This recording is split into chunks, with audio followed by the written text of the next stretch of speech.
यहाँ से कामयाब हो तो यहाँ पर काम हो सकता। कई कॉलोनियों में जाके मिल रहे हमारे हिंदू भाई।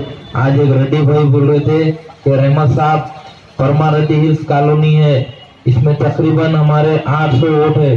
पूरे हफ्ते असदुद्दीन अवैसी साहब की पार्टी मंजिस पार्टी को पढ़ने वाले हैं। हमारे को 9.5 साल से ये एमएलए गुमराह करा, हमारा वोट लिया, मगर हमारा काम कुछ भी नहीं हुआ। यहाँ पे डेवलपमेंट का करना है तो मंजिस का हाथ मजबूत करना है। और 7 तारीख के दिन सदर मोहतरम नकीब मिल्लत अलहाज बैरिस्टर असदुद्दीन अवैसी साहब को वोट देना है, मंजिस पार्टी को वोट देना है। और मेरा निशान जो मंजिस का मैं उम्मीदवार हूँ 6 नंबर के ऊपर है, मेरी फोटो है और बटन का निशान भी रहेगा वहाँ पर, उसके ऊपर बटन दबाना है। यहाँ पे कई काम कराना है भाई। आजू बाजू जो सलम बस्तियां हैं वो बस्तियों में भी नजरअंदाज कर दिया, वो काम नहीं करा, डोली फारसी करके अब चंद चमचों को लगा दिया, इसके चमचों को भिजा के पैसों के बलबूते के ऊपर यहाँ से मंजिस के उम्मीदवार की कामयाबी नहीं होना बोल के इसका हरबा है। 5 साल में एक बार पैसे खर्चा करो, आवाम के वोट ले लो, फिर 5 साल तक देखो मत।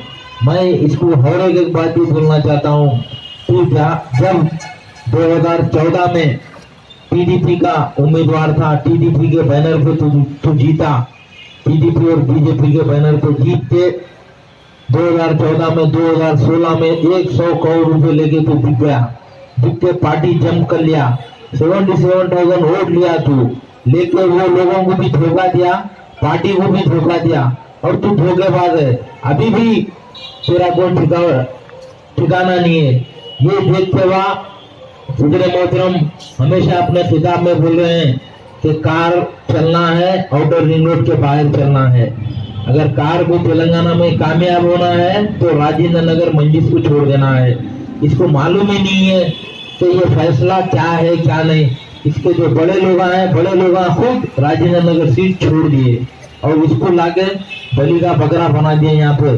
अल्हम्दुलिल्लाह मंजिस की कामयाबी यकीनी है भाई। यहाँ से मैं पूरे माँ और बहनों से भी बोल रहा हूँ, मेरी आवाज जिन तक जा रही है, आप लोग 7 तारीख के दिन आपके भाई के हक में वोट दीजिए और मंजिस को कामयाब कीजिए। शुक्रिया, खुदाफिज। अब आपको महाराष्ट्र स्टेट के सदर जनाब फरूख लाला साहब मुखातिब करेंगे और मैं भी इनका शुक्रमंद हूँ, उतनी दूर से यहाँ पर मेरी कैंपेनिंग में आए हैं। मैं फिर से एक बार शुक्रिया अदा करना चाहता हूँ और आपको मुखातिब करेंगे। अस्सलाम वालेकुम रहमतुल्लाहि व बरकातुहू। आज के इस हल्का राजेंद्र नगर असेंबली के कैंडिडेट आली जनाब रहमत बेग साहब और डाइस पर तशरीफ फरमा मंजिस इत्तेहादुल मुस्लिमीन के जिले के सदर आली जनाब शेख निजाम साहब, इज्जत डाइस और इस एरिए के तमाम मेरे प्यारे बुजुर्गों, नौजवान दोस्तों, साथियों और मेरी इज्जतदार माँ बहन, आज आपके तेलंगाना की सरजमीन पर पिछले 4 महीने में मेरी अपॉइंटमेंट रहमत भाई के सामने हुई और पहली मर्तबा आपके सरजमीन पे आया हूँ, तो यकीनन अल्हम्दुलिल्लाह इस उम्मीद से आया हूँ कि ये वही सरजमीन तेलंगाना है जहाँ पे हिंदुस्तान में 125 करोड़ लोगों की बेबाक आवाज़ अलहाज बैरिस्टर असदुद्दीन अवैसी साहब को अगर किसी ने अगर पैदा किया तो यकीनन ये सरजमीन तेलंगाना में। हमें नाज है, हमें फख्र है। और आपके दरमियान में जो आज ये इलेक्शन कैंपेनिंग में आए तो यकीनन इस बात की उम्मीद है, अल्लाह की ज़ात से उम्मीद है, रहमत भाई हमारे पास, मुझे उर्दू में भी पास नहीं है, फसी नहीं है, मगर धन शक्ति पेक्षा मन शक्ति, यानी कि पैसे वाले से ज्यादा गरीब की इज्जत है वो आप है। और ऐसे कहीं पैसे वाले आएंगे चले जाएंगे, अगर पैसे वाले अगर सियासत में अगर रहते थे तो यकीनन टाटा बिरला इस मुल्क में, मगर दालू वाला नहीं चलेगा, 5 टाइम की नमाज पढ़ने वाला रहमत बेग चलेगा। इस बात की उम्मीद।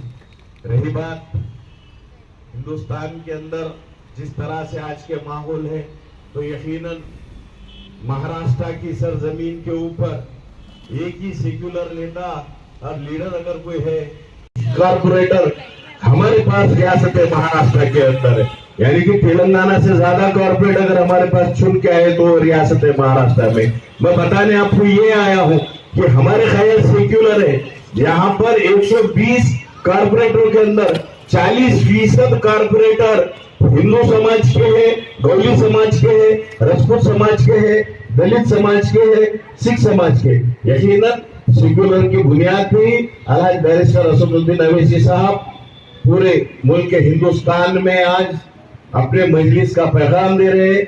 यकीनन अल्लाह की जात से उम्मीद है और आप तमाम लोगों से तवक्कुल रखता हूं कि रहमत बेग साहब किसी तारुफ के मोहताज नहीं है। पिछले 22-24 साल से कायद के पास दारुसलाम में अपनी जिंदगी डाले, तो ऐसा अगर काम करने वाला गरीब कैंडिडेट जो आपके हक का है, आप कभी भी आधी रात को रहमत साहब ने रहमत भाई बोलकर उनका कभी भी गिरबान पकड़ के काम ले सकते, ऐसा अगर आपके बीच में कैंडिडेट है तो यकीनन इस इलाके का यहाँ पर डेवलपमेंट होगा।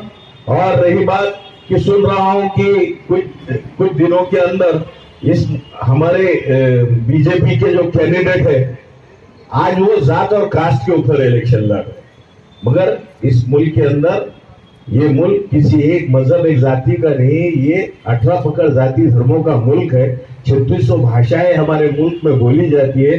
और अल्हम्दुलिल्लाह मैं जैसे बोधन से निकल कर आ रहा था तो यहाँ पर नामपल्ली वगैरह में फर्स्ट टाइम गया हूँ, वहां भी एक नया माहौल देखने को मिल रहा है।